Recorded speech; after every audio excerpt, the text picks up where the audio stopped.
Hi everyone, and welcome to Classics You Slept Through. I'm your co-host Meredith Davis, and along with my brother Kyle, we are about to read you Kate Chopin's The Awakening.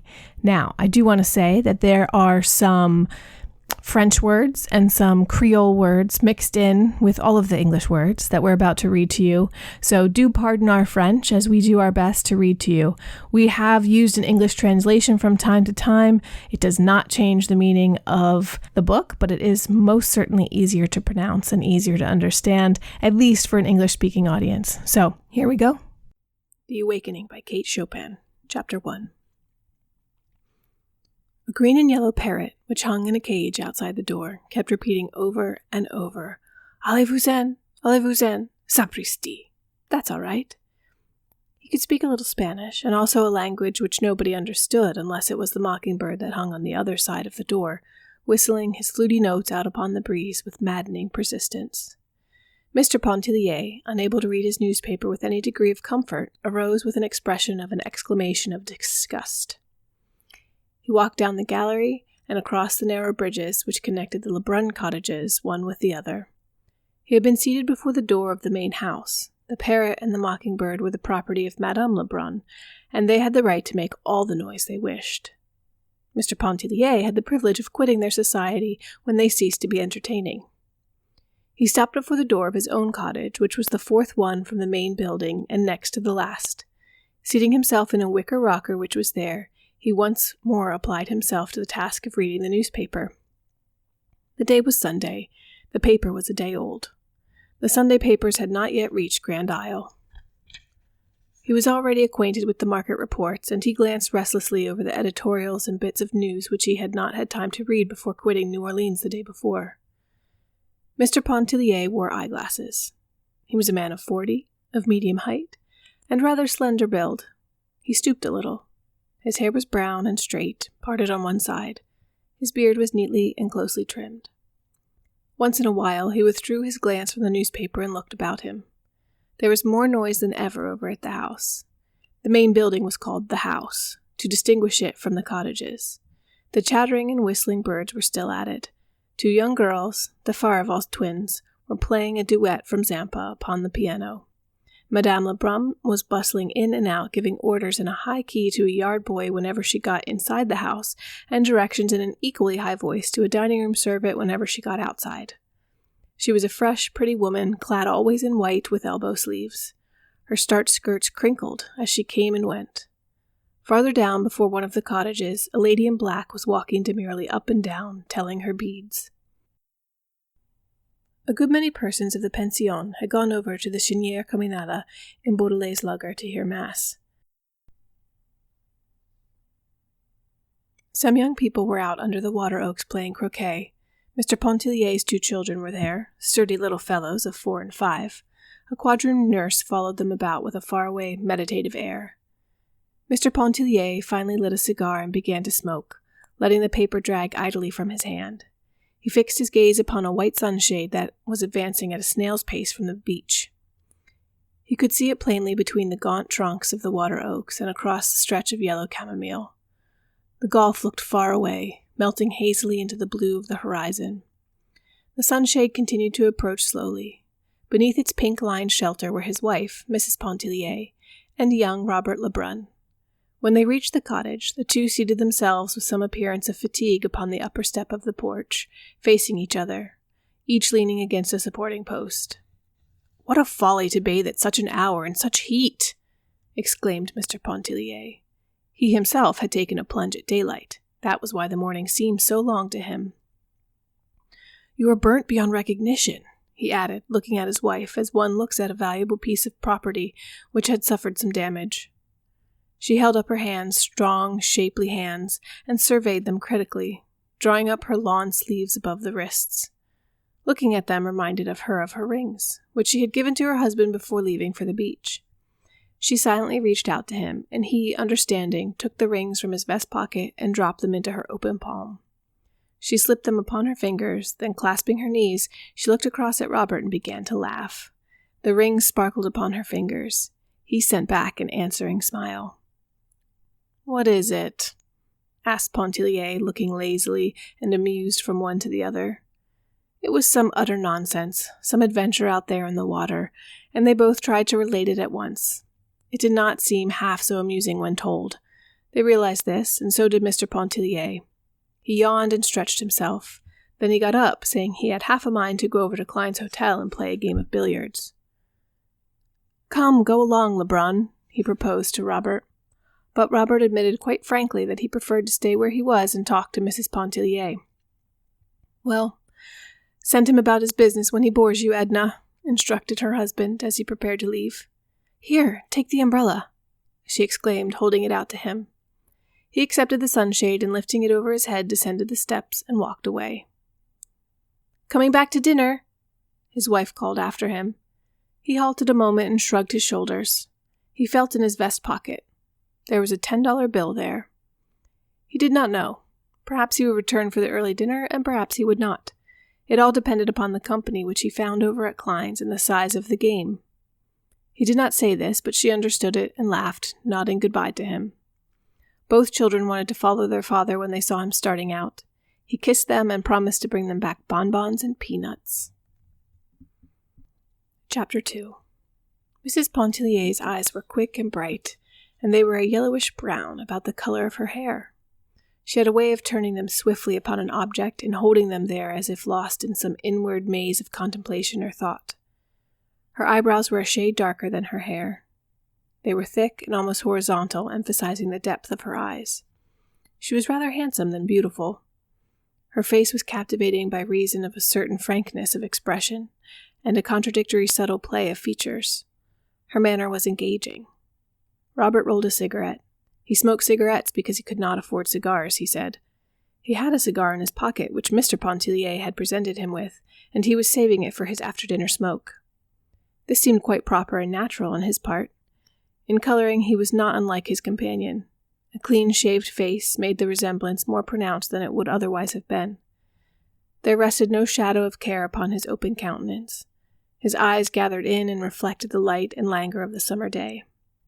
Mrs. Pontellier reached over for a palm-leaf fan that lay on the porch and began to fan herself, while Robert sent between his lips light puffs from his cigarette. They chatted incessantly about the things around them, their amusing adventure out on the water. It had again amused its entertaining aspect. About the wind, the trees, the people who had gone to the Chinray, about the people and the children playing croquet under the oaks, and the Farival twins who were now performing the overture to the poet and the peasant. Robert talked a good deal about himself. He was very young and did not know any better. Mrs. Pontellier talked a little about herself for the same reason. Each was interested in what the other said.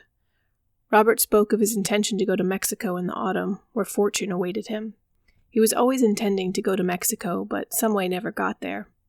Meanwhile, he held on to his modest position in a mercantile house in New Orleans, where an equal familiarity with English, French, and Spanish gave him no small value as a clerk and correspondent. He was spending his summer vacation, as he always did, with his mother at Grand Isle. In former times, before Robert could remember, the house had been a summer luxury of the Lebruns.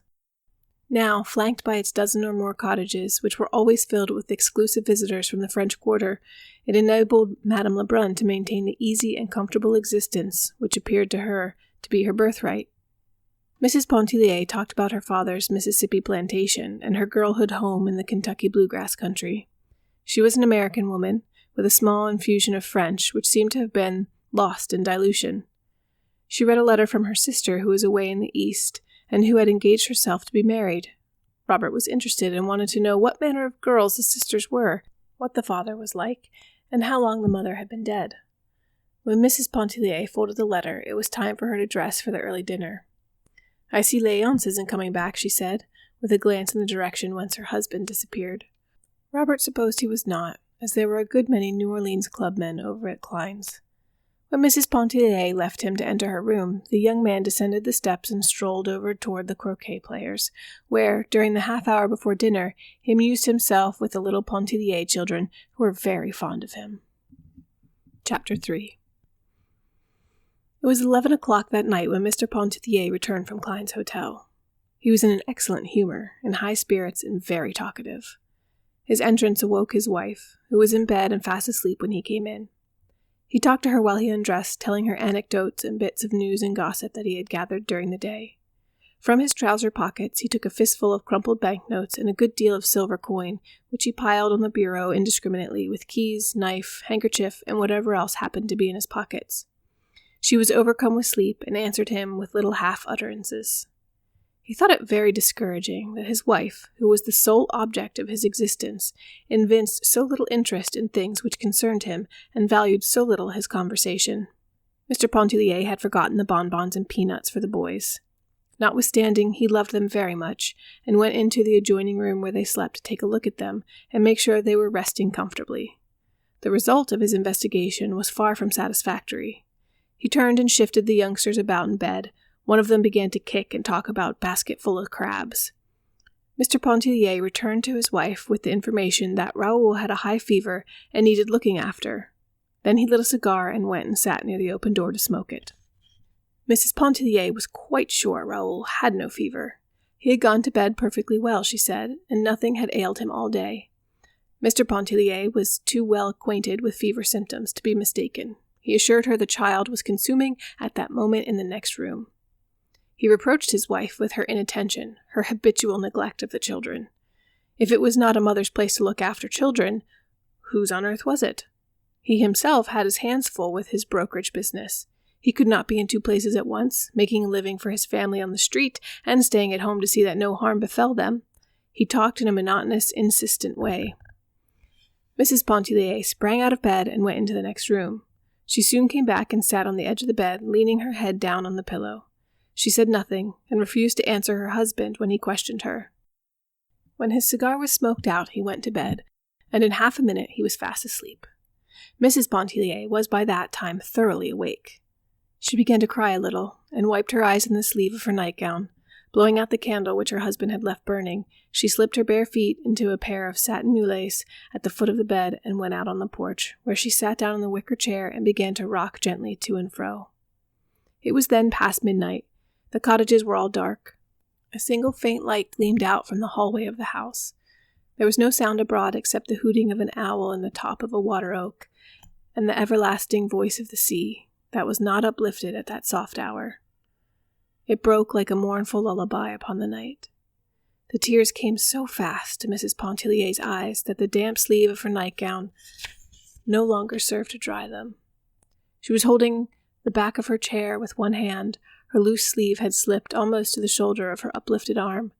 Turning, she thrust her face, steaming and wet, into the bend of her arm, and she went on crying there, not caring any longer to dry her face, her eyes, or her arms. She could not have told why she was crying. Such experiences as the foregoing were not uncommon in her married life. They seemed never before to have weighed much against the abundance of her husband's kindness and a uniform devotion which had come to be tacit and self-understood. An indescribable oppression, which seemed to generate in some unfamiliar part of her consciousness, filled her whole being with vague anguish. It was like a shadow, like a mist passing across her soul's summer day. It was strange and unfamiliar. It was a mood. She did not sit there inwardly upbraiding her husband, lamenting at fate, which had directed her footsteps to the path which they had taken. She was just having a good cry, all to herself. The mosquitoes made merry over her, biting her firm, round arms and nipping at her bare insteps. The little stinging, buzzing imps succeeding in dispelling a mood which might have held her there in the darkness half a night longer. The following morning, Mr. Pontellier was up in good time to take the rockaway, which was to convey him to the steamer at the wharf. He was returning to the city to his business, and they would not see him again at the island till the coming Saturday. He had regained his composure, which seemed to have been somewhat impaired the night before. He was eager to be gone, as he looked forward to a lively week in Carondelet Street. Mr. Pontellier gave his wife half of the money which he had brought away from Klein's hotel on the evening before. She liked money as well as most women, and accepted it with no little satisfaction. "It will buy a handsome wedding present for Sister Janet," she exclaimed, smoothing out the bills as she counted them one by one. "Oh, we'll treat Sister Janet better than that, my dear," he laughed as he prepared to kiss her goodbye. The boys were tumbling about, clinging to his legs, imploring that numerous things be brought back to them. Mr. Pontellier was a great favorite, and ladies, men, children, even nurses, were always on hand to say goodbye to him. His wife stood smiling and waving, the boys shouting, as he disappeared in the old rockaway down the sandy road. A few days later, a box arrived for Mrs. Pontellier from New Orleans. It was from her husband, and it was filled with friandises and luscious and toothsome bits, and the finest fruits and pâtés, a rare bottle or two, delicious syrups, and bonbons in abundance. Mrs. Pontellier was always very generous with the contents of such a box. She was quite used to receiving them when away from home. The pâtés and fruit were brought to the dining room, the bonbons were passed around, and the ladies, selecting with dainty and discriminating fingers, and a little greedily, all declared that Mr. Pontellier was the best husband in the world. Mrs. Pontellier was forced to admit that she knew of none better. Chapter 4. It would have been a difficult matter for Mr. Pontellier to define his own satisfaction, or anyone else's, wherein his wife failed in her duty toward their children. It was something which he felt rather than perceived, and he never voiced the feeling without subsequent regret and ample atonement. If one of the little Pontellier boys took a tumble whilst at play, he was not apt to rush crying to his mother's arms for comfort. He would more likely pick himself up, wipe the water out of his eyes and the sand out of his mouth, and go on playing. Tots as they were, they pulled together and stood their ground in childish battles with doubled fists and uplifted voices, which usually prevailed against the other mother tots. The quadroon nurse was looked upon as a huge encumbrance, only good to button up waists and panties and to brush and part their hair, since it seemed to be a law of society that hair must be parted and brushed. In short, Mrs. Pontellier was not a mother woman. The mother women seemed to prevail that summer at Grand Isle. It was easy to know them, fluttering about with extended, protecting wings when any harm, real or imaginary, threatened their precious brood. They were women who idolized their children, worshipped their husbands, and esteemed it a holy privilege to efface themselves as individuals and grow wings as ministering angels. Many of them were delicious in the role. One of them was the embodiment of every womanly grace and charm. If her husband did not adore her, he was a brute, deserving of death by slow torture. Her name was Adele Ratignolle. There are no words to describe her, save the old ones that have served so often to picture the bygone heroine of romance and the fair lady of our dreams. There was nothing subtle or hidden about her charms. Her beauty was all there, flaming and apparent. The spun gold hair that comb nor confining pin could restrain, the blue eyes that were like nothing but sapphires, two lips that pouted, that were so red one could only think of cherries or some other delicious crimson fruit in looking at them. She was growing a little stout, but it did not seem to detract an iota from the grace of every step, pose, gesture. One would not have wanted her white neck a mite less full, or her beautiful arms more slender. Never were hands more exquisite than hers, and it was a joy to look at them when she threaded her needle, or adjusted her gold thimble to taper her middle finger as she sewed away on the little night drawers, or fashioned a bodice or a bib. Madame Ratignolle was very fond of Mrs. Pontellier, and often she took her sewing and went over to sit with her in the afternoons. She was sitting there the afternoon of the day the box arrived from New Orleans. She had possession of the rocker, and she was busily engaged in sewing upon a diminutive pair of night drawers. She had brought the pattern of the drawers for Mrs. Pontellier to cut out, a marvel of construction, fashioned to enclose a baby's body so effectually that only two small eyes might look out from the garment, like an Eskimo's. They were designed for winter wear, when treacherous draughts came down chimneys and insidious currents of deadly cold found their way through keyholes. Mrs. Pontellier's mind was quite at rest concerning the present material needs of her children, and she could not see the use of anticipating and making winter night garments the subject of her summer meditations. But she did not want to appear unamiable and uninterested, so she brought forth newspapers, which she spread upon the floor of the gallery, and under Madame Ratignolle's directions, she cut a pattern of the impervious garment. Robert was there, seated as he had been Sunday before, and Mrs. Pontellier also occupied her former position on the upper step, leaning listlessly against the post. Beside her was a box of bonbons, which she held out at intervals to Madame Ratignolle. That lady seemed at a loss to make a selection, but finally settled upon a stick of nougat, wondering if it were not too rich, whether it could possibly hurt her. Madame Ratignolle had been married 7 years. About every 2 years she had a baby. At that time she had 3 babies, and was beginning to think of a 4th one. She was always talking about her condition. Her condition was in no way apparent, and no one would have known a thing about it but for her persistence in making it the subject of conversation. Robert started to reassure her, asserting that he had known a lady who had subsisted upon nougat during the entire, but seeing the color mount to Mrs. Pontellier's face, he checked himself and changed the subject. Mrs. Pontellier, though she had married a Creole, was not thoroughly at home in the society of Creoles. Never before had she been thrown so intimately among them. There were only Creoles that summer at Lebrun's. They all knew each other, and felt like one large family among whom existed the most amicable relations. A characteristic which distinguished them, and which impressed Mrs. Pontellier most forcibly, was their entire absence of prudery. Their freedom of expression was at first incomprehensible to her, though she had no difficulty in reconciling it with a lofty chastity, which in the Creole woman seems to be inborn and unmistakable. Never would Edna Pontellier forget the shock with which she had heard Madame Ratignolle relating to old Monsieur Farival the harrowing story of one of her accouchements, withholding no intimate detail. She was growing accustomed to like shocks, but she could not keep the mounting color back from her cheeks. Oftener than once, her coming had interrupted the droll story with which Robert was entertaining some amused group of married women. A book had gone the rounds of the pension. When it came her turn to read it, she did so with profound astonishment. She felt moved to read the book in secret and solitude, though none of the others had done so, to hide it from view at the sound of approaching footsteps. It was openly criticized and freely discussed at table. Mrs. Pontellier gave over being astonished and concluded that wonders would never cease. Chapter 5. They formed a congenial group sitting there that summer afternoon, Madame Ratignolle sewing away, often stopping to relate a story or incident with much expressive gesture of her perfect hands, Robert and Mrs. Pontellier sitting idle, exchanging occasional words, glances, or smiles, which indicated a certain advanced stage of intimacy and camaraderie. He had lived in her shadow during the past month. No one thought anything of it. Many had predicted that Robert would devote himself to Mrs. Pontellier when he arrived. Since the age of 15, which was 11 years before, Robert each summer at Grand Isle constituted himself the devoted attendant of some fair dame or damsel. Sometimes it was a young girl, again a widow, but often as not it was some interesting married woman. For 2 consecutive seasons he lived in the sunlight of Mademoiselle Duvernier's presence. But she died between summers. Then Robert posed as an inconsolable, prostrating himself at the feet of Madame Ratignolle for whatever crumbs of sympathy and comfort she might be pleased to vouchsafe.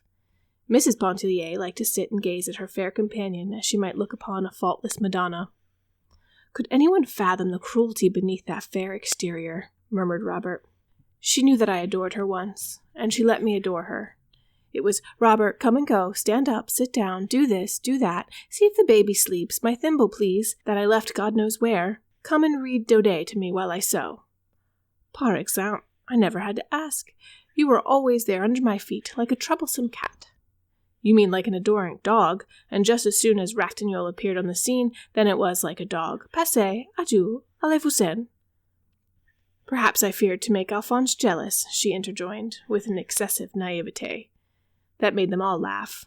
The right hand jealous of the left, the heart jealous of the soul. But for that matter, the Creole husband is never jealous. With him, the gangrene passion is one which has become dwarfed by disuse. Meanwhile, Robert, addressing Mrs. Pontellier, continued to tell of his one-time hopeless passion for Madame Ratignolle, of sleepless nights, of consuming flames till the very sea sizzled when he took his daily plunge, while the lady at the needle kept up a little running, contemptuous comment. "Bloquer, faussaire, gros bavard." He never assumed this serio-comic tone when alone with Mrs. Pontellier. She never knew precisely what to make of it. At that moment it was impossible for her to guess how much of it was jest and what portion was earnest. It was understood that he had often spoke words of love to Madame Ratignolle without any thought of being taken seriously. Mrs. Pontellier was glad he had not assumed a similar role toward herself. It would have been unacceptable and annoying. Mrs. Pontellier had brought along her sketching materials, which she sometimes dabbled with in an unprofessional way. She liked the dabbling. She felt in it satisfaction of a kind which no other employment afforded her.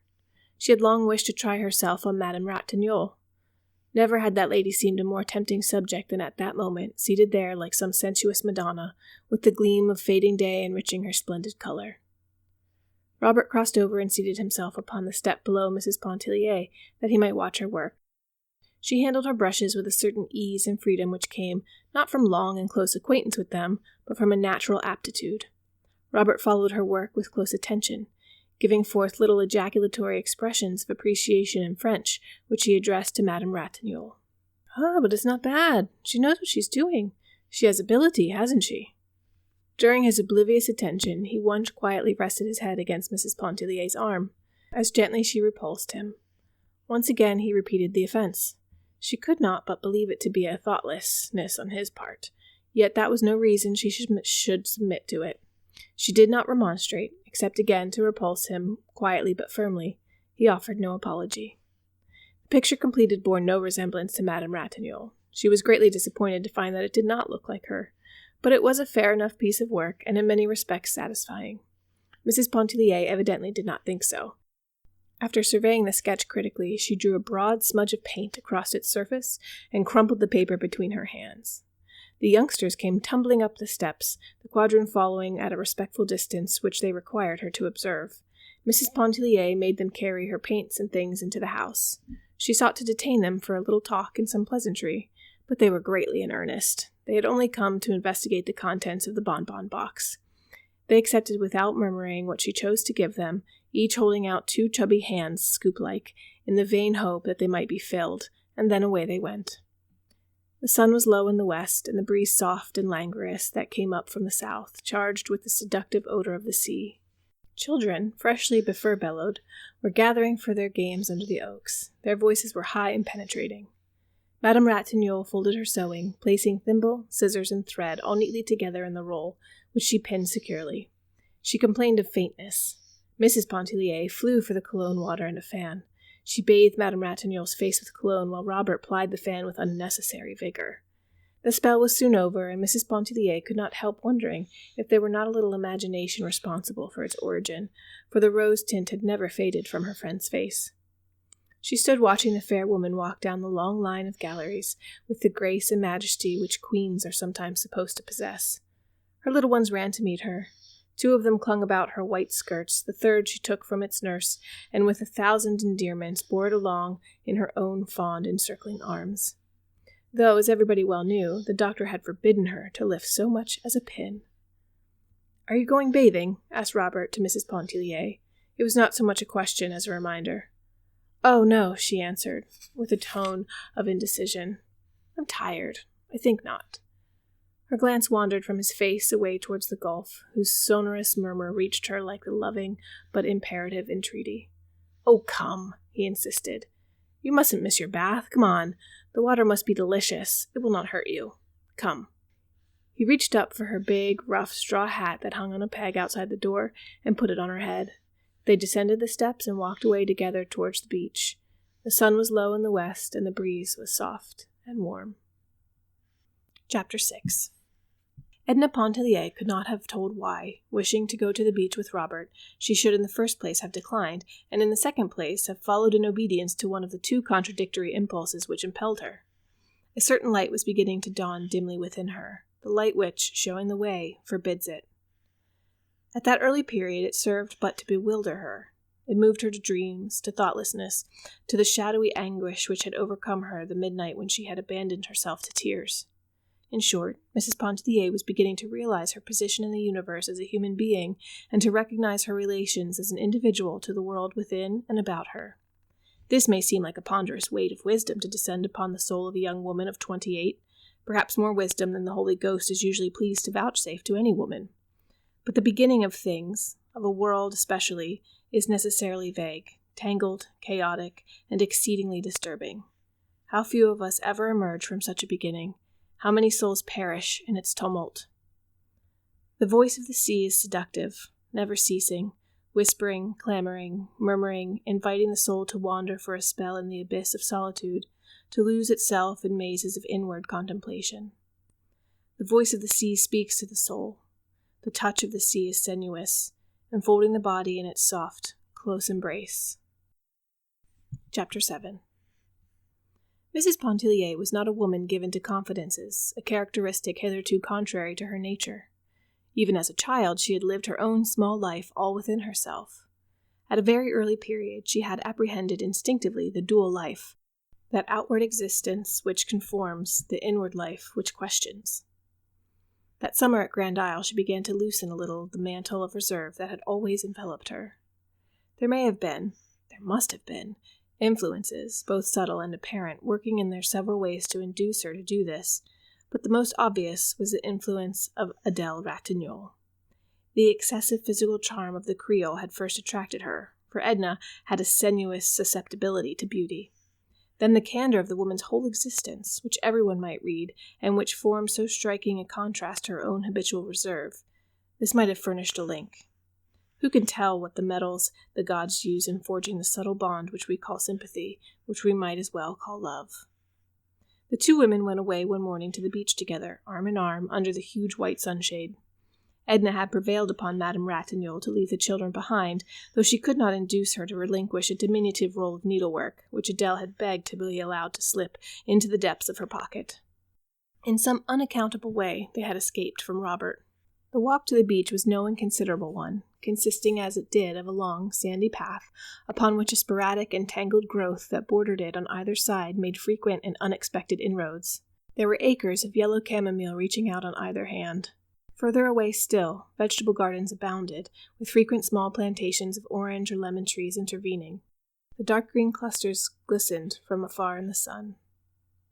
The women, who were both of goodly height, Madame Ratignolle possessing the more feminine and matronly figure, the charm of Edna Pontellier's physique stole insensibly upon you. The lines of her body were long, clean, and symmetrical. It was a body which occasionally fell into splendid poses. There was no suggestion of the trim, stereotyped fashion plate about it. A casual and indiscriminating observer, in passing, might not cast a second glance upon a figure. But with more feeling and discernment, he would have recognized the noble beauty of its modeling, and the graceful severity of its poise and movement, which made Edna Pontellier different from the crowd. She wore a cool muslin that morning, white, with a waving vertical line of brown running through it, also a white linen collar, and the big straw hat which she had taken from the peg outside the door. The hat rested any way on her yellow-brown hair that waved a little, was heavy, and clung close to her head. Madame Ratignolle, more careful of her complexion, had twined a gauze veil about her head. She wore doeskin gloves, with gauntlets that protected her wrists. She was dressed in pure white, with a fluffiness of ruffles that became her. The draperies and fluttering things, which she also wore, suited her rich, luxuriant beauty as a greater severity of line could not have done. There were a number of bathhouses along the beach, of rough but solid construction, built with small, protecting galleries facing the water. Each house consisted of 2 compartments, and each family at Lebrun's possessed a compartment for itself, fitted out with all the essential paraphernalia of the bath and whatever other conveniences the owners might desire. The 2 women had no intention of bathing. They had just strolled down to the beach for a walk, and to be alone near the water. The Pontellier and Ratignolle compartments joined one another under the same roof. Mrs. Pontellier had brought down her key through the force of habit. Unlocking the door of her bathroom, she went inside, and soon emerged bringing a rug, which she spread out on the floor of the gallery, and 2 huge hair pillows covered with crash, which she placed against the front of the building. The 2 seated themselves there in the shade of the porch, side by side, with their backs against the pillows and their feet extended. Madame Ratignolle removed her veil, wiped her face with a rather delicate handkerchief, and fanned herself with a fan which she always carried suspended somewhere about her person by a long, narrow ribbon. Edna removed her collar and opened her dress at the throat. She took a fan from Madame Ratignolle and began to fan both herself and her companion. It was very warm, and for a while they did nothing but exchange remarks about the heat, the sun, the glare. But there was a breeze blowing, a choppy, stiff wind that whipped the water into froth.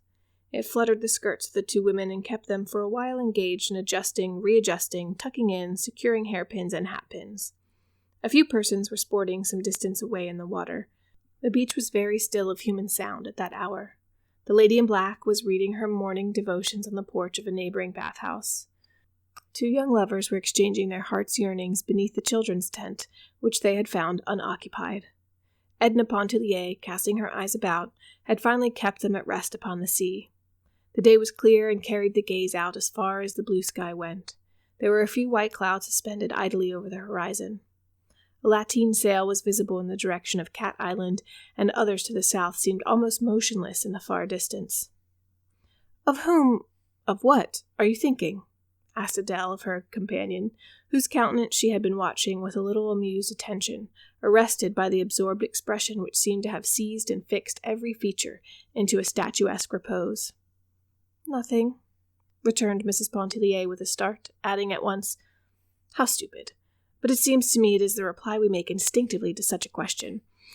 Okay, let me see," she went on, throwing back her head and narrowing her fine eyes till they shone like two vivid points of light. "Let me see. I was really not conscious of thinking of anything, but perhaps I can retrace my thoughts." "Oh, never mind," laughed Madame Ratignolle. "I am not quite so exacting. I will let you off this time. It is really too hot to think, especially to think about thinking." "But for the fun of it," persisted Edna. "First of all, the sight of the water stretching so far away, those motionless sails against the blue sky, made a delicious picture that I just wanted to sit and look at. The hot wind beating in my face made me think, without any connection that I can trace, of a summer day in Kentucky, of a meadow that seemed as big as the ocean to the very little girl walking through the grass, which was higher than her waist. She threw out her arms as if swimming when she walked, beating the tall grass as one strikes out in the water. Oh, I see the connection now." "Where were you going on that day in Kentucky, walking through the grass?" "I don't remember now. I was just walking diagonally across a big field. My sunbonnet obstructed the view.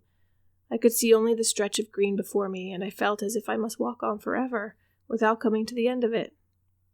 I don't remember whether I was frightened or pleased. I must have been entertained." "Likely as not it was Sunday," she laughed, "and I was running away from prayers, from the Presbyterian service read in a spirit of gloom by my father that chills me yet to think of." "And have you been running away from prayers ever since, mon chéri?" asked Madame Ratignolle, amused. "No, oh no," Edna hastened to say. "I was a little unthinking child in those days, just following a misleading impulse without question. On the contrary, during one period of my life religion took a firm hold upon me. After I was 12 and until, why, I suppose until now, though I never thought much about it, just driven along by habit. But do you know—" She broke off, turning her quick eyes upon Madame Ratignolle and leaning forward a little so as to bring her face quite close to that of her companion. "Sometimes I feel this summer as if I were walking through the green meadow again, idly, aimlessly, unthinking, and unguided." Madame Ratignolle laid her hand over that of Mrs. Pontellier, which was near her. Seeing that the hand was not withdrawn, she clasped it firmly and warmly. She even stroked it a little, fondly, with the other hand, murmuring in an undertone, "Pauvre chérie." The action was at first a little confusing to Edna, but she soon lent herself readily to the Creole's gentle caress. She was not unaccustomed to an outward and spoken expression of affection, either in herself or in others. She and her younger sister, Janet, had quarreled a good deal through force of unfortunate habit. Her older sister, Margaret, was matronly and dignified, probably from having assumed matronly and housewifely responsibilities too early in life, their mother having died when they were quite young. Margaret was not effusive. She was practical. Edna had had an occasional girlfriend, but whether accidentally or not, they seemed to have been all of one type, the self-contained. She never realized that the reserve of her own character had much, perhaps everything, to do with this. Her most intimate friend at school had been one of rather exceptional intellectual gifts, who wrote fine-sounding essays which Edna admired and strove to imitate. And with her she talked and glowed over the English classics, and sometimes held religious and political controversies. Edna often wondered at one propensity which sometimes had inwardly disturbed her without causing any outward show or manifestation on her part. At a very early age, perhaps it was when she traversed the ocean of waving grass, she remembered that she had been passionately enamored of a dignified and sad-eyed cavalry officer who visited her father in Kentucky. She could not leave his presence when he was there, nor remove her eyes from his face, which was something like Napoleon's, with a lock of black hair falling across the forehead. But the cavalry officer melted imperceptibly out of her existence. At another time, her affections were deeply engaged by a young gentleman who visited a lady on a neighboring plantation. It was after they went to Mississippi to live. The young man was engaged to be married to the young lady, and they sometimes called upon Margaret, driving over afternoons in a buggy. Edna was a little miss, just merging into her teens, and the realization that she herself was nothing to the engaged young man was a bitter affliction to her. But he too went the way of dreams. She was a grown young woman when she was overtaken by what she supposed to be the climax of her fate. It was when the face and figure of a great tragedian began to haunt her imagination and stir her senses. The persistence of the infatuation lent it to an aspect of genuineness. The hopelessness of it colored it with the lofty tones of a great passion. The picture of the tragedian stood enframed upon her desk. Anyone may possess the portrait of a tragedian without exciting suspicion or comment. This was a sinister reflection which she cherished. In the presence of others, she expressed admiration for his exalted gifts, and she handed the photograph around and dwelt upon the fidelity of the likeness. When alone, she sometimes picked it up and kissed the cold glass passionately. Her marriage to Léonce Pontellier was purely an accident, in this respect resembling many other marriages which masquerade as the decrees of fate. It was in the midst of her secret great passion that she met him. He fell in love, as men are in the habit of doing, and pressed his suit with an earnestness and an ardor which left nothing to be desired. He pleased her. His absolute devotion flattered her. She fancied there was a sympathy of thought and taste between them, in which fancy she was mistaken. And to this the violent opposition of her father and her sister Margaret to her marriage with a Catholic, and we need seek no further for the motives which led her to accept Monsieur Pontellier for her husband. The acme of bliss, which would have been a marriage with the tragedian, was not for her in this world. As the devoted wife of a man who worshipped her, she felt she would take her place with a certain dignity in the world of reality, closing the portals forever behind her upon the realm of romance and dreams. But it was not long before the tragedian had gone to join the cavalry officer and the engaged young man and a few others, and Edna found herself face to face with the realities.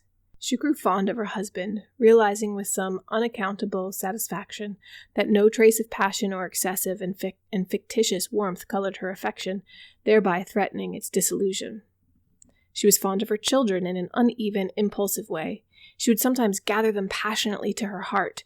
She would sometimes forget them. The year before, they had spent part of the summer with their grandmother Pontellier in Iberville. Feeling secure regarding their happiness and welfare, she did not miss them except with an occasional intense longing.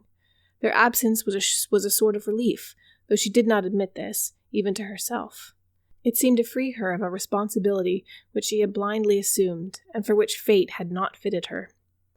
Edna did not reveal so much as all this to Madame Ratignolle that summer day when they sat with faces turned to the sea, but a good part of it escaped her. She had put her head down on Madame Ratignolle's shoulder. She was flushed and felt intoxicated with the sound of her own voice and the unaccustomed taste of candor. It muddled her like wine, or like a first breath of freedom. There was the sound of approaching voices. It was Robert, surrounded by a troop of children searching for them. The two little Pontelliers were with him, and he carried Madame Ratignolle's little girl in his arms. There were other children besides, and two nursemaids followed, looking disagreeable and resigned. The women at once rose and began to shake out their draperies and relax their muscles. Mrs. Pontellier threw the cushions and the rug into the bathhouse. The children all scampered off to the awning, and they stood there in a fine line, gazing upon the intruding lovers, still exchanging their vows and sighs.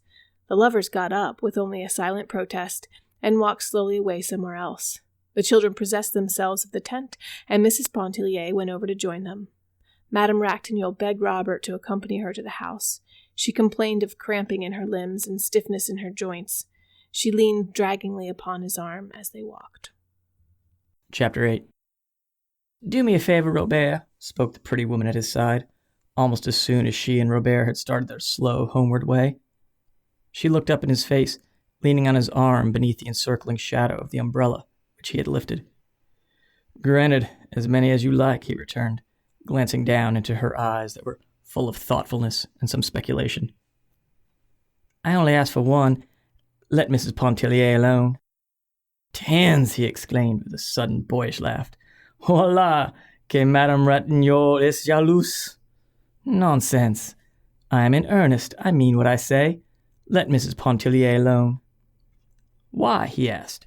himself growing serious at his companion's solicitation. She is not one of us. She is not like us. She might make the unfortunate blunder of taking you seriously. His face flushed with annoyance. Taking off his soft hat, he began to beat it impatiently against his leg as he walked. Why shouldn't she take me seriously? He demanded sharply. Am I a comedian? A clown? A jack-in-the-box? Why shouldn't she? You Creoles, I have no patience with you. Am I always to be regarded as a feature of an amusing program? I hope Mrs. Pontellier does take me seriously. I hope she has discernment enough to find in me something besides the blagueur. I thought if there's any doubt... Oh, enough, Robert, she broke into his heated outburst. You are not thinking of what you are saying. You speak with about as little reflection as we might expect from one of those children down there playing in the sand. If your attentions to any married woman here were ever offered with any intention of being convincing, you would not be the gentleman we all know you to be, and you would be unfit to associate with the wives and daughters of the people who trust you. Madame Ratignolle had spoken what she believed to be the law and the gospel. The young man shrugged his shoulders impatiently. Oh, well, that isn't it. Slamming his hat down vehemently upon his head, you ought to feel that such things are not flattering to say to any fellow. Should our whole intercourse consist of an exchange of compliments? Ma foi! It isn't pleasant to have a woman tell you, he went on unheedingly, but breaking off suddenly. Now, if I were like Arobah, you remember Alcée Arobah and that story of the consul's wife, Biloxi? And he related the story of Alcée Arobah and the consul's wife, and another about the tenor of the French opera, who received letters which should have never been written, and still other stories, grave and gay, till Mrs. Pontellier and her possible propensity for taking young men seriously was apparently forgotten. Madame Ratignolle, when they had regained her cottage, went in to take the hour's rest, which she considered helpful. Before leaving her, Robert begged her pardon for the impatience, he called it rudeness, with which he had received her well-meant caution. You make one mistake, Adelaide, he said, with a light smile. There's no earthly possibility of Mrs. Pontellier ever taking me seriously. You should have warned me against taking myself seriously. Your advice might then have carried some weight and given me subject for some reflection. Au revoir. But you look tired, he added, solicitously. Would you like a cup of bouillon? Shall I stir you a toddy? Let me mix you a toddy with a drop of Angostura. She acceded to the suggestion of bouillon, which was grateful and acceptable. He went himself to the kitchen, which is a building apart from the cottages and lying to the rear of the house, and he himself brought her the golden-brown bouillon in a dainty Sevres cup with a flaky cracker or two on the saucer. She thrust a bare, white arm from the curtain which shielded her open door and received the cup from his hands. She told him that he was a bon garçon, and she meant it. Robert thanked her and turned away towards the house. The lovers were just entering the grounds of the pension. They were leaning towards each other as the water oaks bent from the sea. There was not a particle of earth beneath their feet.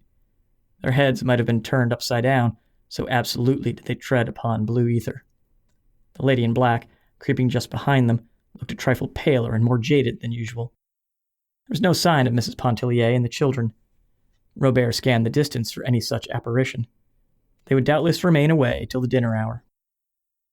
The young man ascended to his mother's room. It was situated at the top of the house, made up of odd angles and a queer sloping ceiling. Two broad dormer windows looked out towards the gulf and as far across it as a man's eye might reach. The furnishings of the room were light, cool, and practical. Madame Lebrun was busily engaged at the sewing machine. A little black girl sat on the floor, and with her hands worked the treadle of the machine. The Creole woman does not take any chances which may be avoided of imperiling her health. Robert went over and seated himself on the broad sill of one of the dormer windows.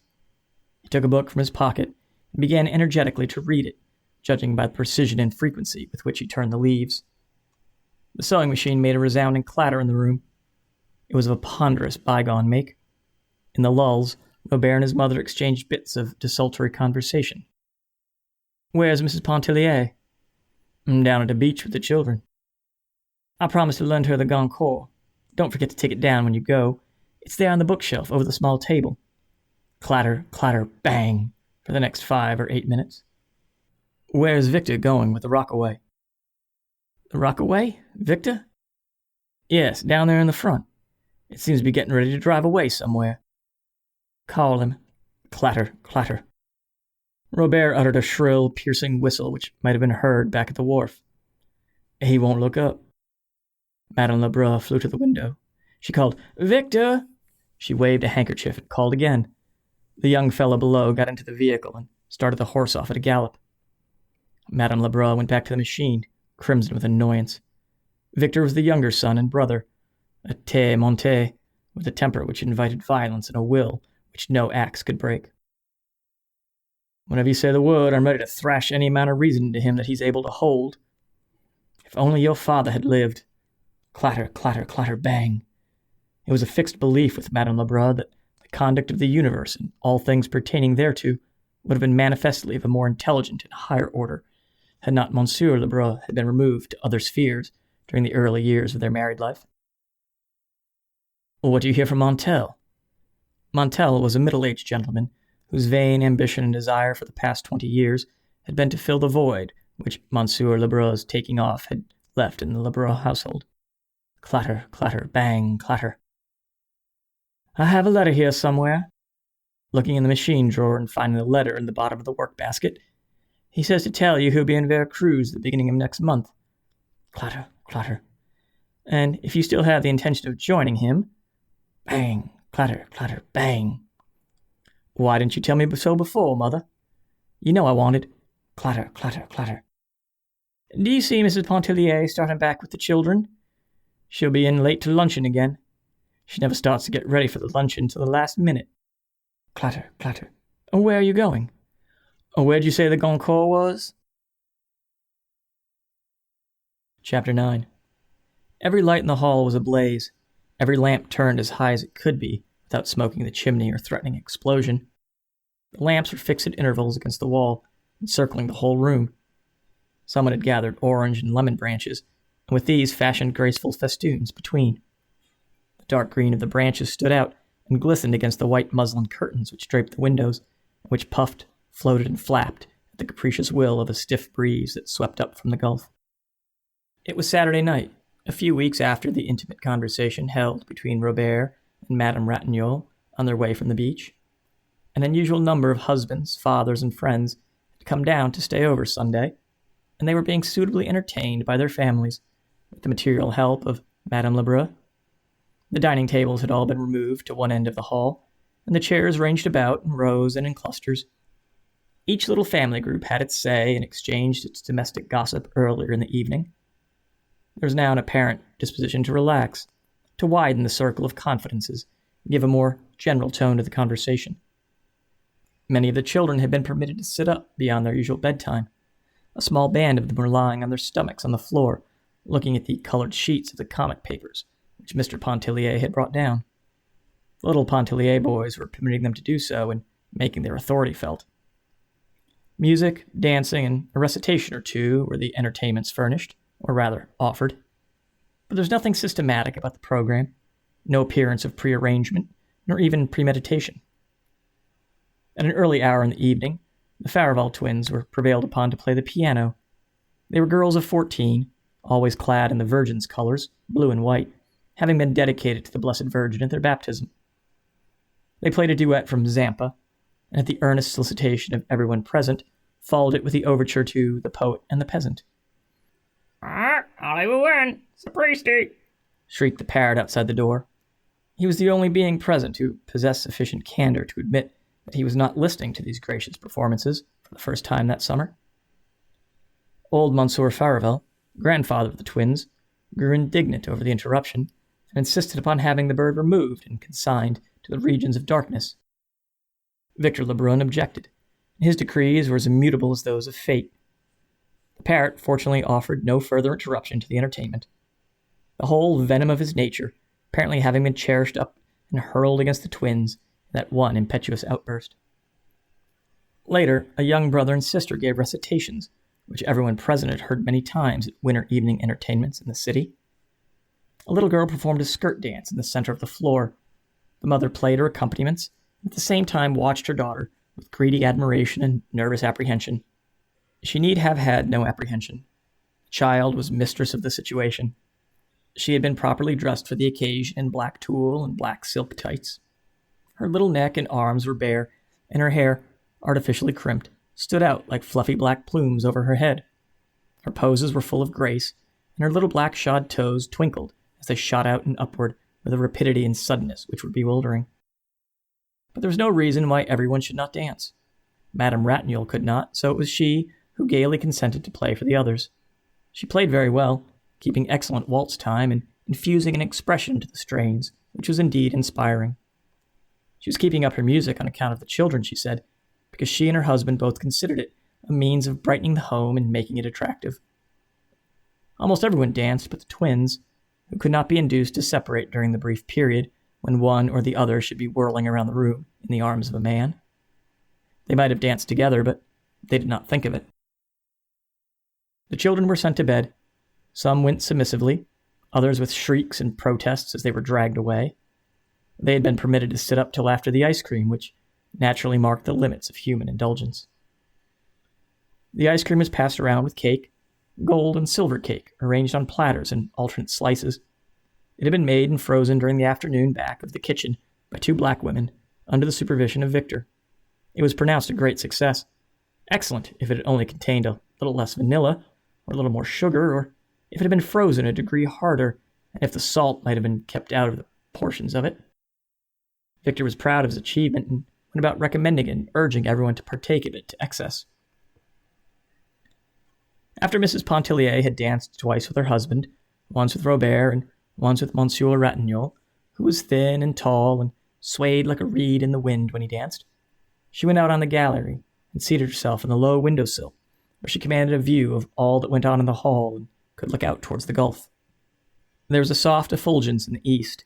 The moon was coming up, and its mystic shimmer was casting a million lights across the distant, restless water. "Would you like to hear Mademoiselle Rise play?" asked Robert, coming out on the porch where she was. Of course Edna would like to hear Mademoiselle Rise play, but she feared it would be useless to entreat her. "I'll ask her," he said. "I'll tell her that you want to hear it. She likes you. She will come." He turned and hurried away to one of the far cottages, where Mademoiselle Rise was shuffling away. She was dragging a chair in and out of her room, and at intervals objecting to the crying of a baby, which a nurse in the adjoining cottage was endeavoring to put to sleep.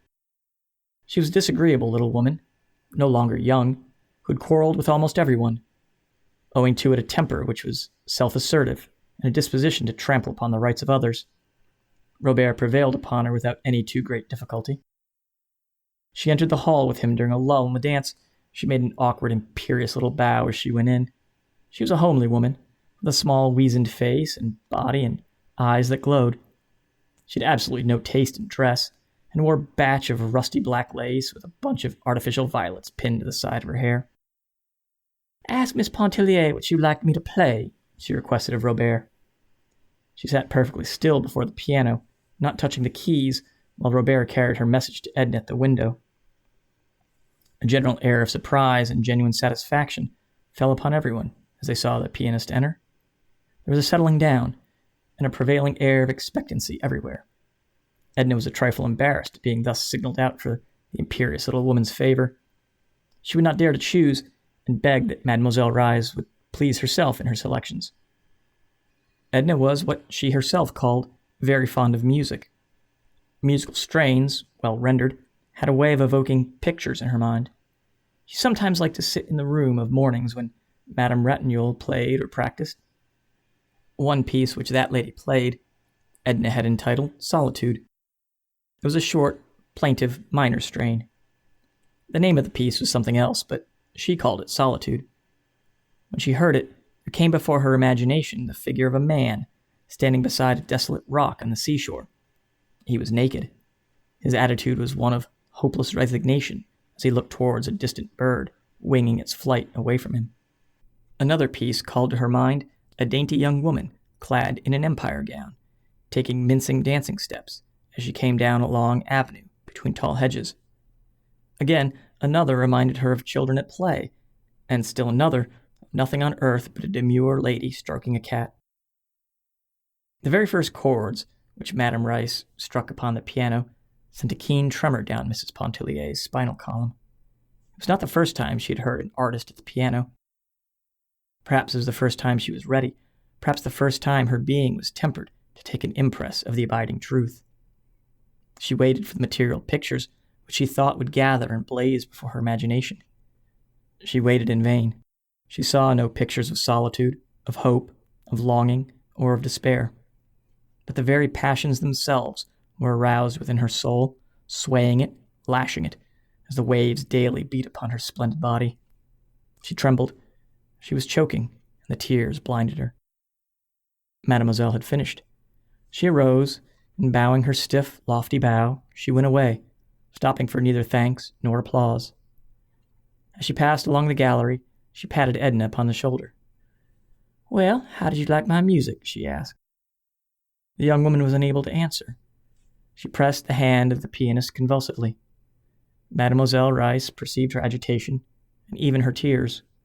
She patted her again upon the shoulder, as she said, "You are the only one worth playing for. Those others? Bah!" And she went shuffling and sliding down the gallery towards her room. But she was mistaken about those others. Her playing had aroused a fever of enthusiasm. "What passion! What an artist! I've always said no one could play Chopin like Mademoiselle Reisz. That last prelude, mon Dieu, it shakes a man." It was growing late, and there was a general disposition to disband. But someone, perhaps it was Robert, thought of a bath at that mystic hour and under that mystic moon. Chapter 10. At all events, Robert proposed it, and there was not a dissenting voice. There was not one but was ready to follow him when he led the way. He did not lead the way, however. He directed the way, and he himself loitered behind with the lovers, who had betrayed a disposition to linger and hold themselves apart. He walked between them, whether with malicious or mischievous intent was not wholly clear, even to himself. The Pontelliers and the Ratignolles walked ahead, the women leaning upon the arms of their husbands. Edna could hear Robert's voice behind them and sometimes hear what he said. She wondered why he did not join them. It was unlike him not to. Of late, he had sometimes held away from her for an entire day, redoubling his devotion upon the next and the next, as though to make up for the hours that had been lost. She missed him the days when some pretext served to take him away from her, just as one misses the sun on a cloudy day, without having thought much about the sun when it was shining. The people walked in little groups towards the beach. They talked and laughed. Some of them sang. There was a band playing down at Klein's hotel, and the strains reached them faintly, tempered by the distance. There were strange, rare odors abroad, a tangle of the sea smell and of weeds and damp, new-plowed earth, mingled with the heavy perfume of a field of white blossoms somewhere near. But the night sat lightly upon the sea and the land. There was no weight of darkness. There were no shadows. The white light of the moon had fallen upon the world like the mystery and the softness of sleep. Most of them walked into the water, as though into a native element. The sea was quiet now, and swelled lazily in broad billows that melted into one another, and did not break except upon the beach in little foamy crests that coiled back like slow white serpents. Edna had attempted all summer to learn to swim. She had received instructions from both the men and women, in some instances from the children. Robert had pursued a system of lessons almost daily, and he was nearly at the point of discouragement in realizing the futility of his efforts. A certain ungovernable dread hung about her when in the water, unless there was a hand near that might reach out and reassure her. But that night, she was like the little tottering, stumbling, clutching child, who, of a sudden, realizes its powers and walks for the first time alone, boldly and with overconfidence. She could have shouted for joy. She did shout for joy, as with a sweeping stroke or two she lifted her body to the surface of the water. A feeling of exultation overtook her, as if some power of significant import had been given her to control the working of her body and her soul. She grew daring and reckless, overestimating her strength. She wanted to swim far out, where no woman had swum before. Her unlooked-for achievement was the subject of wonder, applause, and admiration. Each one congratulated himself that his special teachings had accomplished this desired end. "How easy it is," she thought. "It is nothing," she said aloud. "Why did I not discover before that it was nothing? Think of the time I have lost splashing about like a baby."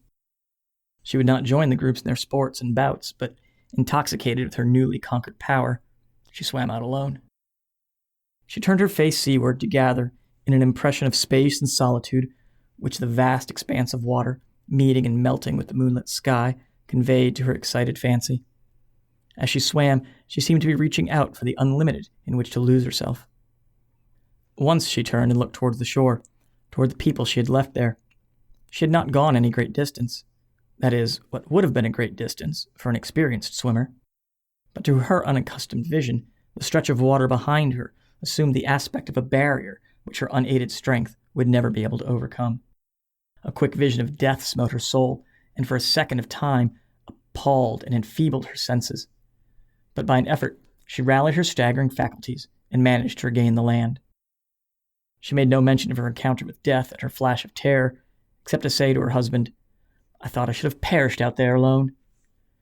"You were not very so far, my dear. I was watching you," he told her. Edna at once went to the bathhouse, and she had put on her dry clothes and was ready to return home before the others had left the water. She started to walk away alone. They all called to her and shouted to her. She waved a dissenting hand and went on, paying no further heed to their renewed cries which sought to detain her. "Sometimes I am tempted to think that Mrs. Pontellier is capricious," said Madame Lebrun, who was amusing herself immensely and feared that Edna's abrupt departure might put an end to the pleasure. "I know she is," assented Mr. Pontellier. "Sometimes, not often." Edna had not traversed a quarter of the distance on her way home before she was overtaken by Robert. "Did you think I was afraid?" she asked him, without a shade of annoyance. "No, I knew you weren't afraid." "Then why did you come? Why didn't you stay out there with the others?" "I never thought of it." "Thought of what?" "Of anything. What difference does it make?" "I'm very tired," she uttered complainingly. "Oh, I know you are." "You don't know anything about it. Why should you know? I never was so exhausted in my life. But it isn't unpleasant. 1,000 emotions have swept through me tonight. I don't comprehend half of them. Don't mind what I'm saying, I'm just thinking aloud. I wonder if I ever shall be stirred again, as Mademoiselle Reisz's playing moved me tonight. I wonder if any night on earth will ever be again like this one. It is like a night in a dream. The people about me are some uncanny half-human beings. There must be spirits abroad tonight." "There are," whispered Robert. "Didn't you know this was the 28th of August?" "The 28th of August?" "Yes, on the 28th of August, at the hour of midnight, and if the moon is shining, the moon must be shining. A spirit that has haunted these shores for ages rises up from the gulf. With its own penetrating vision, the spirit seeks some one mortal worthy to hold him company, worthy of being exalted for a few hours into the realm of the semi-celestials. His search has always hitherto been fruitless, and he has sunk back, disheartened, into the sea. Tonight he found Mrs. Pontellier. Perhaps he will never wholly release her from the spell. Perhaps she will never again suffer a poor, unworthy earthling to walk in the shadow of her divine presence." "Don't banter me," she said, wounded at what appeared to be his flippancy. He did not mind the entreaty, but the tone with its delicate note of pathos was like a reproach. He could not explain it. He could not tell her that he had penetrated her mood and understood. He said nothing, except to offer her his arm, and, for by her own admission, she was exhausted. She had been walking alone with her arms hanging limp, letting her white skirts trail along the dewy path. She took his arm, but she did not lean upon it. She let her hand lie listlessly, as though her thoughts were elsewhere, somewhere in advance of her body, and she was striving to overtake them. Robert assisted her into the hammock, which swung from the post before her door out to the trunk of a tree. "Will you stay out here and wait for Mr. Pontellier?" he asked. "I'll stay out here. Good night." "Shall I get you a pillow?" "There's one here," she said, feeling about, for they were in the shadow. "It must be soiled. The children have been tumbling it about." "No matter." And having discovered the pillow, she adjusted it beneath her head. She extended herself in the hammock with a deep breath of relief. She was not a supercilious or an over-dainty woman. She was not much given to reclining in the hammock, and when she did so, it was with no cat-like suggestion of voluptuous ease, but with a beneficent repose which seemed to invade her whole body. "Shall I stay with you till Mr. Pontellier comes?" asked Robert, seating himself on the outer edge of one of the steps and taking hold of the hammock rope, which was fastened to the post. "If you wish. Don't swing the hammock. Will you get my white shawl which I left on the window-sill over at the house?" "Are you chilly?" "No, but I shall be presently." "Presently?" He laughed. "Do you know what time it is? How long are you going to stay out here?" "I don't know. Will you get the shawl?" Course I will, he said, rising. He went over to the house, walking along the grass. She watched his figure pass in and out of the strips of moonlight. It was past midnight. It was very quiet. When he returned with the shawl, she took it and kept it in her hand. She did not put it around her. Did you say I should stay till Mr. Pontellier came back? I said you might if you wished to. He seated himself again and rolled a cigarette, which he smoked in silence. Neither did Mrs. Pontellier speak. No multitude of words could have been more significant than those moments of silence, or more pregnant with the first felt throbbings of desire. When the voices of the bathers were heard approaching, Robert said good night. She did not answer him. He thought she was asleep. Again, she watched his figure pass in and out of the strips of moonlight as he walked away. Chapter 11. What are you doing out here, Edna? I thought I should find you in bed, said her husband, when he discovered her lying there. He had walked up with Madame Lebrun and left her at the house. His wife did not reply. Are you asleep? He asked, bending down close to look at her. No. Her eyes gleamed bright and intense, with no sleepy shadows, as they looked onto his. Do you know it's past 1 o'clock? Come on. And he mounted the steps that went into their room. Edna, called Mr. Pontellier from within, after a few moments had gone by. Don't wait for me, she answered. He thrust his head through the door. You will take cold out there, he said irritably. What folly is this? Why don't you come in? It isn't cold. I have my shawl. The mosquitoes will devour you. There are no mosquitoes. She heard him moving about the room, every sound indicating impatience and irritation. Another time she would have gone in at his request. She would, through habit, have yielded to his desire, not with any sense of submission or obedience to his compelling wishes, but unthinkingly, as we walk, move, sit, stand, or go through the daily treadmill of the life which has been portioned out to us. Edna, dear, are you not coming in soon? He asked again, this time fondly, with a note of entreaty. No, I'm going to stay out here. This is more folly, he blurted out. I can't permit you to stay out there all night. You must come in this house instantly. With a writhing motion, she settled herself more securely in the hammock. She perceived that her will had blazed up, stubborn and resistant. She could not at that moment have done other than denied and resisted. She wondered if her husband had ever spoken to her like that before, and if she had submitted to his command. Of course she had. She remembered that she had. But she could not realize why or how she should have yielded, feeling as she did then. Léonce, go to bed, she said. I mean to stay out here. I don't wish to go in, and I don't intend to. Don't speak to me like that again. I shall not answer you. Mr. Pontellier had prepared for bed, but he slipped on an extra garment. He opened a bottle of wine, of which he kept a small and select supply in a buffet of his own. He drank a glass of the wine and went out on the gallery and offered a glass to his wife. She did not wish any. He drew up the rocker, hoisted his slippered feet on the rail, and proceeded to smoke a cigar. He smoked 2 cigars. Then he went inside and drank another glass of wine. Mrs. Pontellier again declined to accept a glass when it was offered to her. Mr. Pontellier once more seated himself with elevated feet, and after a reasonable interval of time, smoked some more cigars. Edna began to feel like one who awakens gradually out of a dream, a delicious, grotesque, impossible dream, to feel again the realities pressing into her soul. The physical need for sleep began to overtake her. The exuberance which had sustained and exalted her spirit left her helpless and yielding to the conditions which crowded her in.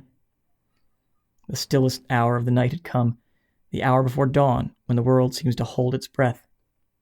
The moon hung low, and had turned from silver to copper in the sleeping sky. The old owl no longer hooted, and the water oaks had ceased to moan as they bent their heads. Edna arose, cramped from lying so long and still in the hammock. She tottered up the steps, clutching feebly at the post before passing into the house. Are you coming in, Léonce? She asked, turning her face towards her husband. Yes, dear, he answered, with a glance following a misty puff of smoke. Just as soon as I have finished my cigar.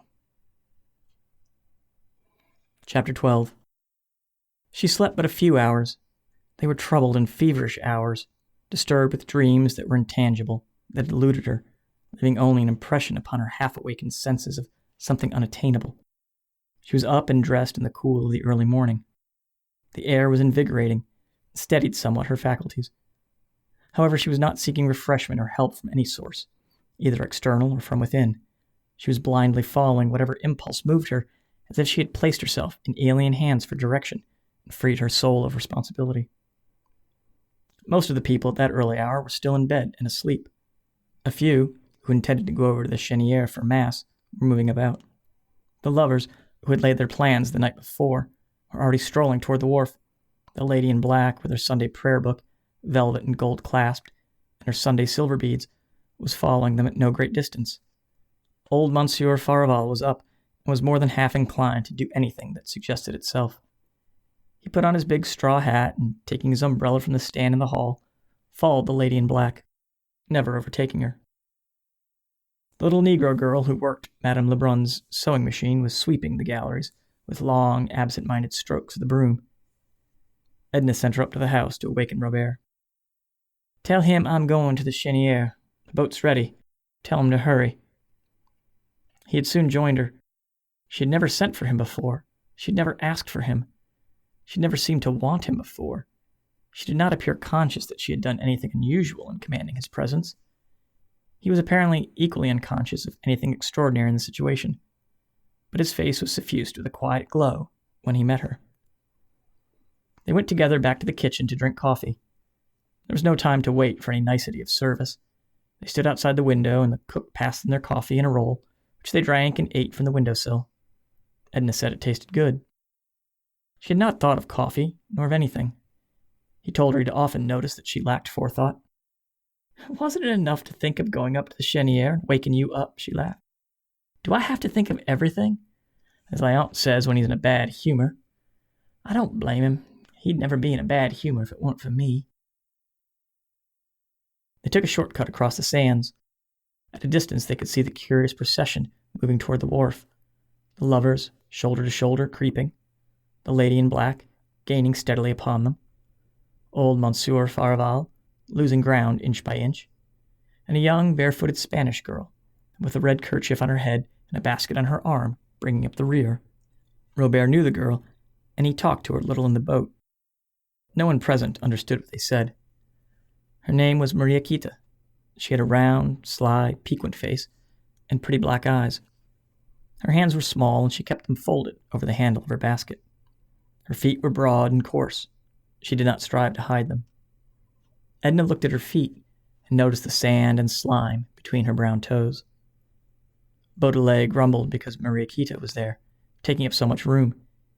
In reality, he was annoyed at having old Monsieur Farival, who considered himself the better sailor of the two. But as he would not quarrel with so old a man as Monsieur Farival, so he quarreled with Mariquita. The girl was depreciatory at one moment, appealing to Robert.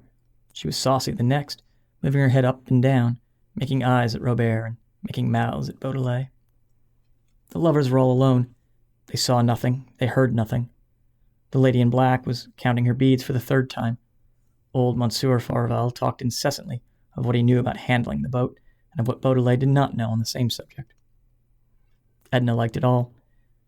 She looked Mariquita up and down, from her ugly brown toes to her pretty black eyes and back again. "Why does she look at me like that?" inquired the girl of Robert. "Maybe she thinks you're pretty. Shall I ask her?" "No. Is she your sweetheart?" "She's a married lady and has 2 children." "Oh, well, Francisco ran away with Silvano's wife, who had 4 children. They took all his money and one of the children and stole his boat." "Shut up." "Does she understand?" "Oh, hush." "Are those 2 married over there, leaning on each other?" "Of course not," laughed Robert. "Of course not," echoed Mariquita, with a serious confirmatory bob of her head. The sun was high up and beginning to bite. The swift breeze seemed to Edna to bury the sting of it into the pores of her face and her hands. Robert held an umbrella over her. As they went cutting sideways through the water, the sails bellied taut, with the wind filling and overflowing them. Old Monsieur Farival laughed sardonically at something as he looked at the sails, and Beaudelet swore at the man under his breath. Sailing across the bay, The Cheniere Caminada. Edna felt as if she were being borne away from some anchorage which had held her fast, whose chains had been loosening, had snapped the night before when the mystic spirit was abroad, leaving her free to drift whithersoever she chose to set her sails. Robert spoke to her incessantly. He no longer noticed Mariquita. The girl had shrimps in her bamboo basket.